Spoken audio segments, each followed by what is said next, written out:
And we're back, guys, with the next part of our Fire Red Let's Play. In the last episode we made it all the way through the Rocket's hideout underneath the Rocket Game Corner, and we are here outside of Giovanni's room, ready to take him on. We have Umbra up front because we evolved General into an Arcanine and he's caught up with Dahlia. And now we're going to kick the crap out of these two, so we're let into the back room. Let's get on with it. I know you! You ruined our plans at Mount Moon! Did I? You guys all look the same to me, as racist as that sounds. It's not racist, they're all dressed exactly the same, but you know. So these guys have Sandshrew, Ekans, Sandslash, and Ekans, Sandshrew, and Arbok, if I remember correctly. They have, you know, two of the same and one different. So, but they're all pretty easily taken down by Umbra, which is kind of the point.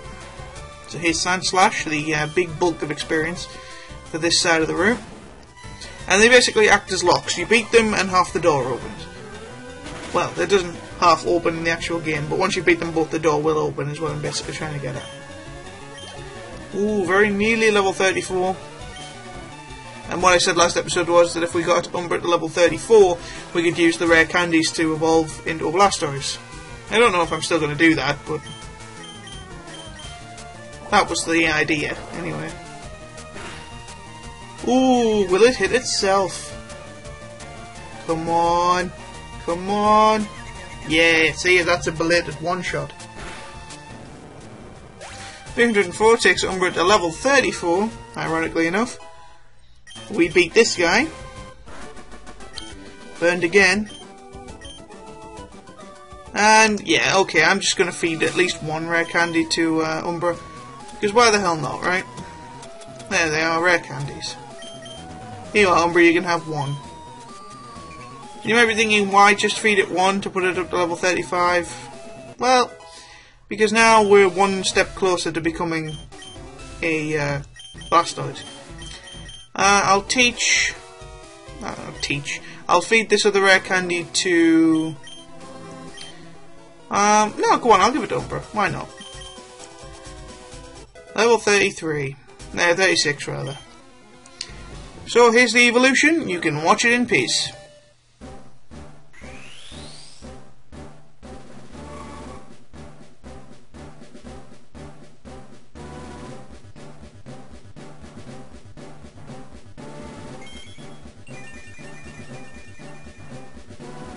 Oh yeah! Umbra is now a kick-ass Blastoise with those two giant water cannons sticking out of its shell. So now that we have a Blastoise, level 36, I think we're in pretty good shape to kick the crap out of almost anybody that walks across us. So, that's pretty good, and I'm happy with that. I'm probably now going to put Tesla out front, because as I said, Tesla's probably not going to get a hell of a lot of battles either at the minute. And I know this guy has Arbok, and Tesla still has Dig, so that'll be helpful. Team Rocket Grunt would like to battle. Sends out Ekans, which remember is a poison type. Weaknesses to ground, and Psychic, which we don't have yet. So what am I going to use? I'm going to use the ground attack. Ha, missed with the glare. Glare, of course, paralyzes. You can't be having that. And at least Ekans can't use any kind of static like Pikachu's can when we use them. On them. I was going to switch, but I'm just thinking we've got plenty of moves that we can hit ground types with, so it's not that big a deal. I'll hit it with. Is ground? No, ground super effective to steel. And steel is super effective to rock. That's what I'm thinking about. Really? I thought Brick Break would have done a hell of a lot more damage. That's quite impressive. And of course, Raichu is a much more special attacker, which again begs the question, why the hell would I teach Brick Break to a special attacker? Because this is Gen 3 and it doesn't matter. Like, I'm hitting a ground type with Iron Tail, but you know what I mean? To be honest, as long as we beat the guy, I'm not really bothered. And he's about to use Arbok, so this is perfect for Tesla. Oh crap, that's 2 Intimidates. Dig's not going to do very much damage, but never mind. Underground he goes. Leah. Of course, the best ground type move in the game is Earthquake, but you get that for beating the 8th gym, and until we get to the 8th gym, we're going to have to make do with Dig and any other ground type moves we end up with. Bear in mind, I am catching a ground type. I have said that 100 times, but I'm saying it again. There is a ground type on the cards, but they don't have particularly strong ground type moves, believe it or not. And I think that could become potentially a problem, which is why I still taught Dig to Tesla. And Tesla, of course, is now paralysed. But you'd think an electric type would be able to deal with paralysis. Well, apparently not. So that's quite interesting. It's taking all my willpower now to hit the fast forward button when situations like this arise. When you can't just make them hurry up, you have to just sit and watch. You know what? I can't believe I didn't use Thunderbolt. That's what really annoyed me. I've sat here for ages thinking, how can I take this Arbok out? You're an electric type. So, you know, maybe I'm not as clever or as savvy at Pokemon as I thought I was. So there's that door open, so we can go through and fight the boss of Team Rocket. But first, my team needs a little bit of TLC. Let's find these super potions and heal everyone up. Including General, because I don't know if General will be used in this fight, but it's best to know that he can be. Of course, Jeeves won't be going anywhere near this fight, so... Now, I'm going to put Umbra back up front for one very good reason. Giovanni has a preference towards ground types. I don't know what that states, but there you go. So, I must say I'm impressed you got here. Team Rocket captures Pokemon from all around the world. They're important tools for keeping our criminal enterprise going. I am the leader, Giovanni! For your insolence, you will feel a world of pain. Try to make him sound cool. I always think criminal organization bosses should be cool. Don't know why. Not dickheads. So as you can see, Onyx, ground rock type. So there's the first ground type he's got. But a water pulse will send that packing pretty easily. Of course, this is the benefit of having a Blastoise rather than a Wartortle. Almost any water attack is going to send it packing. I mean, I could use Water Gun and probably achieve the same results. Because Rhyhorn again is a rock ground type. So it's quite effective.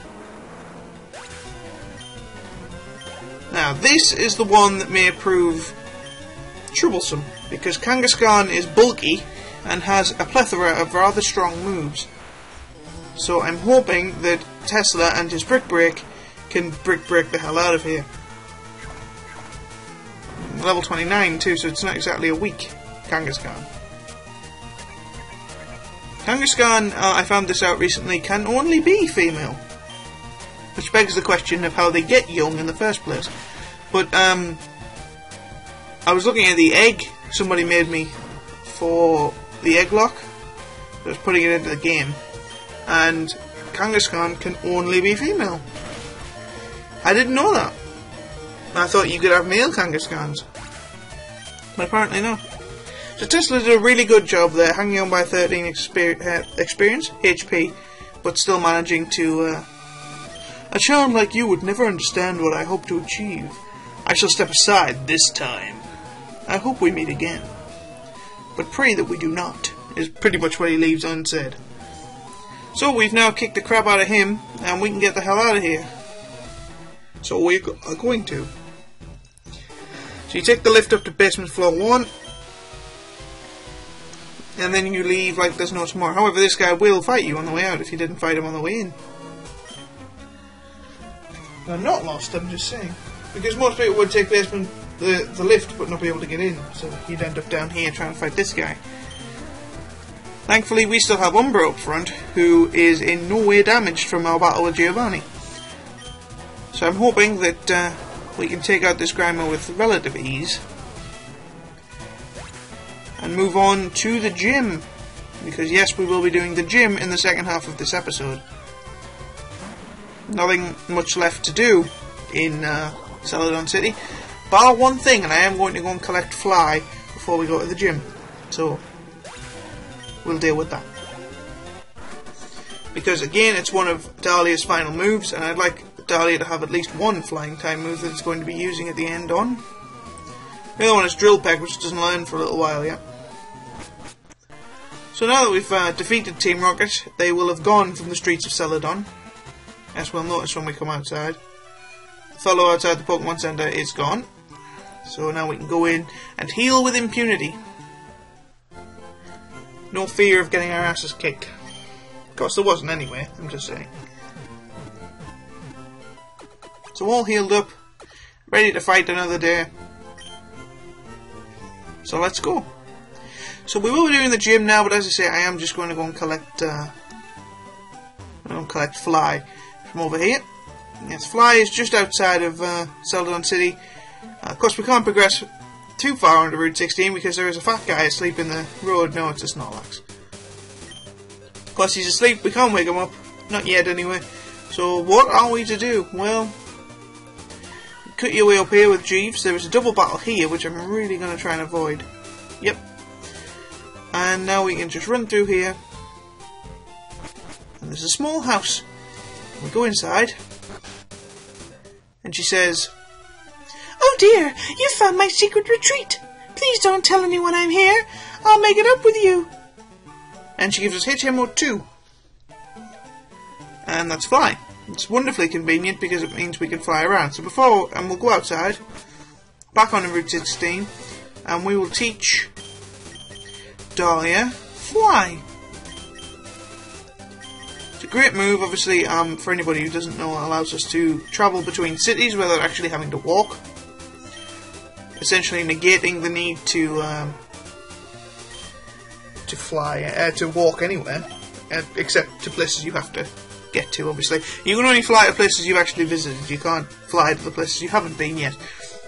Otherwise, that would cut the flow of the game completely. So now that we've taught Fly, excuse me, Mr. Biger? Yeah, there's a girl in here all on her own. Yeah, just thought you guys might like to know since you're all thugs.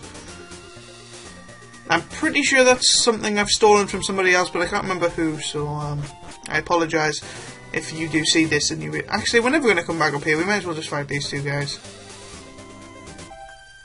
Sometimes the intensity of our love scares me. Does it? Really? You guys are just holding hands and wearing matching sweaters? Oh, isn't that lovely? And you both have fire types, isn't that lovely? Ninetales and Rapidash, both level 29. Water Pulse will deal with it, whichever one I aim it at, and Secret Power will probably deal quite the blow to the other one. Of course, Umbra barely affected by something from a level 29.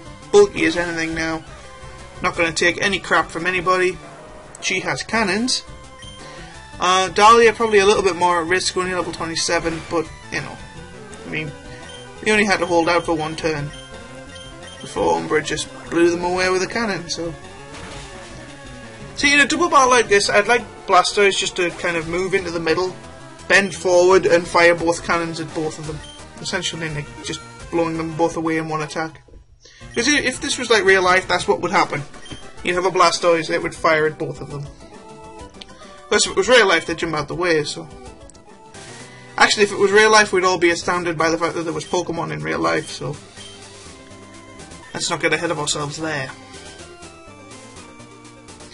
Alright, so I'm confident enough in our abilities that we can take on the gym without having to heal up again. No one really took any major damage, and I'm going to be moving Umbra from the front. So you need Cut in order to get to the 4th gym. You can't get in without it, so don't get rid of your Cut slave before you reach Celadon City. Chestoberry, how wonderful.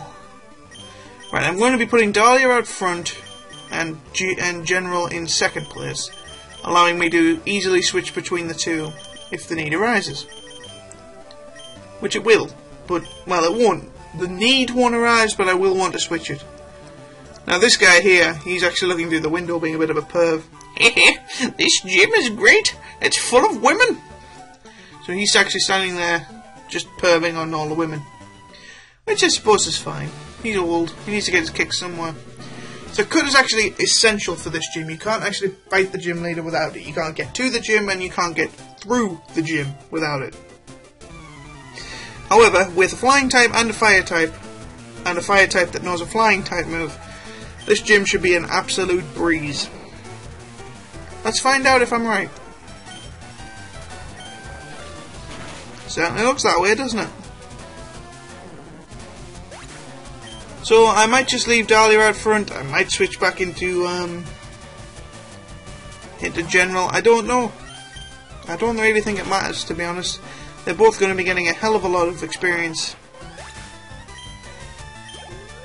And there are 8 trainers in here, so, you know, we'll get plenty done. 4 on the outside, 4 on the inside, and the gym leader. And we're going to take them all on before we fight Erica.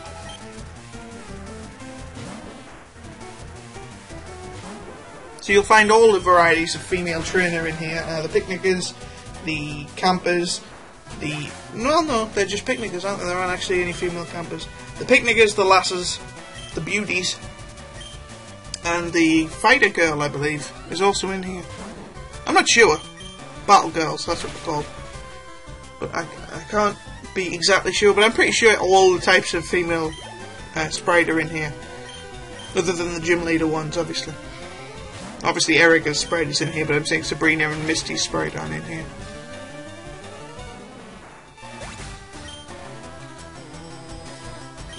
So Dahlia is now level 29 because she's just walked through those first 3 battles. First 3 Pokemon, rather. And pick again.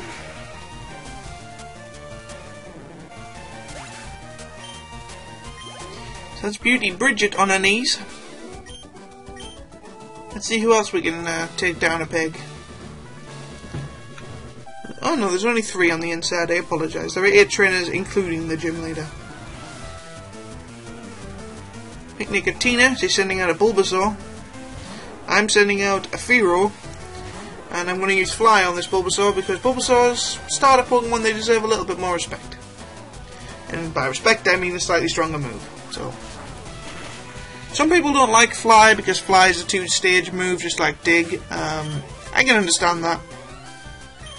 You know, it's but it is quite powerful, and though its accuracy isn't perfect, it is rather strong. So,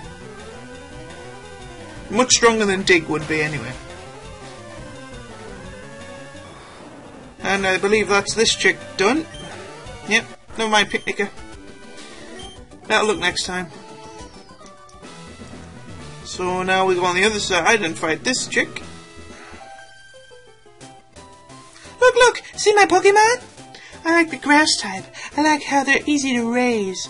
They might be easy to raise, but they're also easy to raise to the ground with fire. That was a fire pun. Did you like it? I hope you liked it. I know I spend almost all of my time doing puns, but you know, I like puns. They're funny. Most people don't appreciate language humour. So this is 4 battles for Dahlia. I might put General out front to do the other 3 and then alternate in the Erica battle. Because that's level 30 for Dahlia. She's done very well. The other episode I was mentioning about using the flying type move on General. And I realised where the perfect instance for that would be. I said the Fighting Dojo in Saffron City, but also Bruno of the Elite Four. He's the fighting type, a member of the Elite Four. Though he does use 2 Onyxes, his main 3 Pokemon are all fighting types. He has Machamp, Hitmonlee, and Hitmonchan. So, you know, there is an instance where flying type moves will come in handy.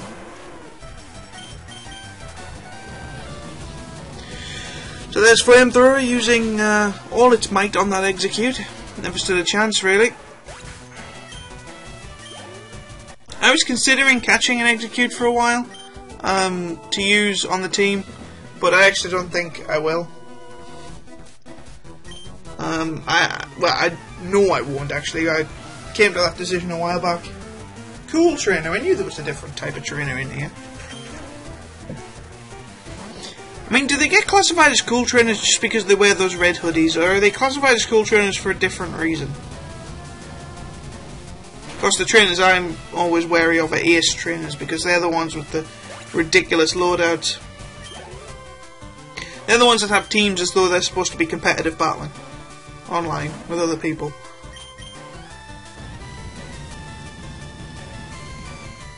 As you can see, Flamethrower pretty much burning its way through this gym.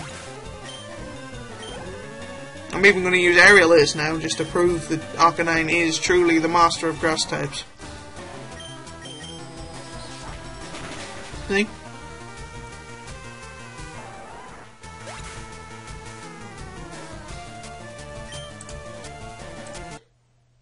Okay, sorry about that, guys. Yeah, so Arcanine is the master of grass types. That's basically what I'm saying. I want to change Pokemon. I want to use Flamethrower on this Gloom. Flamethrower! Flamethrower is that move that all fire types want. Well, like, if you catch your fire type in any Pokemon game, you want it to know Flamethrower. Because Flamethrower is just awesome. I mean, I'm not exaggerating. Everyone likes Flamethrower. If you get a Charmander, you want it to be a Charizard, and you want it to know Flamethrower. If it's a Magmar, you want it to know Fire Punch and Flamethrower. Because, you know, why not? Fire Punch also very good on a Magmar. They're really good physical attackers. Sorry if I'm starting to sound a bit hoarse. I've been recording for a little while now and my voice is starting to give out. But I will finish this gym battle. Well, you know, we haven't actually fought the gym lady yet and we still have one trainer to fight, so... We don't like bug or fire type Pokemon here. What about flying types? Flying types are also quite destructive, and in this generation there are no bug type moves other than Silver Wind that can really hurt you. I looked it up. Signal Beam, but you can't get Signal Beam in this game. You'd have to trade an Evolbeat and breed it into whatever you wanted. Yeah, see, I really looked it up. Because in 5th generation, you have no idea just how many awesome bug types there are. It's crazy. I mean, you know, you look at Sewaddle, right? It's grass bug type. It's got Bug Bite, which is probably one of the best bug type moves ever invented. But then it's also got X-Scissor when it evolves into Leavanny. X-Scissor is brilliant. I love X-Scissor. Alright, Erica. Time to beat your bosoms. My name is Erica. I'm the leader of Celadon Gym. I'm a student of flower arranging. Aren't I such a girly girl? Blah blah blah blah blah blah blah blah blah. See, this is reverse sexism. And I know reverse sexism doesn't sound right, but to be fair, when you hear the term sexism, you assume man being anti-woman. But this is sexism the other way around. This is woman being anti-man. Which happens just as much. I'm not trying to start a gender debate, but, you know, for all the men take a lot of brunt of it, women do their fair share. So, you know what I mean. It's an equal society, believe me. Anyway, let's not get into that. You know, I may just alienated all the women viewers that are watching this. Like women would be watching this. I mean, how many girls are sitting there going, you know what, I really want to watch NoryBoyGames, this new episode of Fire Red. That's what I want to do with my evening. If there are any, I will totally eat my hat. You can send me a hat, I will eat it. I will eat it on camera, just to prove it. Of course, you have to find my address first, so there you go. I suppose the diligent hacker out there could probably find it, but that's not an invitation. So we've defeated Erica in 3 moves. I used Flamethrower 3 times and took out all 3 of her Pokemon, as I knew I would. Rainbow Badge, make all Pokemon at level 50 obey, and use Strength outside of battle. We also get TM19, which is a Giga Drain. It's a really strong grass type move. I am planning to teach that to somebody, I think. I can't remember. I seem to have misplaced my sheet of paper with all the moves on it. So guys, that's 24 minutes. It's quite a long one, but we did beat Giovanni and Erica in this episode, so you know, you can count yourselves lucky that I do give you a good episode every now and then. But until next time, guys, I'm NoryBoyGames, and I'll see you all in the next episode. Ta-ta!